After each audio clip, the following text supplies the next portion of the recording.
Some parents in Platte County say enough is enough. They're calling on the school district to take a hard look at its policies, which they say don't go far enough to discourage hate speech and racism. KCTV5's Leslie Aguilar has the story.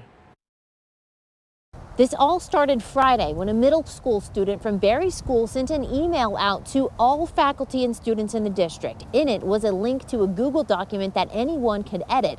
By Friday afternoon, it included some pretty vile and appalling language. When Nina Matthews read screenshots of what her 15-year-old daughter got in her school-issued email, she called the school demanding action. You start with denouncing that racial attacks, hate crimes, racial crimes, they're not welcome in your school district. The remarks appear to be copied and pasted from a white supremacist website that sells racist apparel.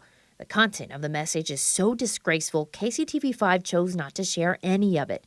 Matthews doesn't understand how that website was accessed on district servers without being flagged or blocked by the system. It's not set up to catch the N-word, apparently. Friday afternoon, the district sent out a message to parents saying several inappropriate comments and images were entered into a Google document by several students from various schools. They need to call it what it is. It was racial slurs, it was racial epithets, it was racial violence, it was bullying. It was so much more than just inappropriate comments. Matthews says the district has a history of letting racism slide by without consequences.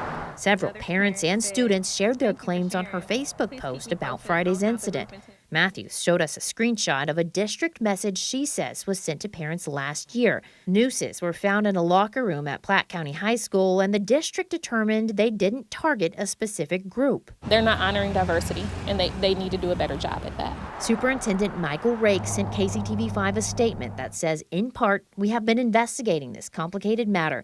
We'll be meeting tomorrow morning to process our findings and will follow with more specific communication for our community.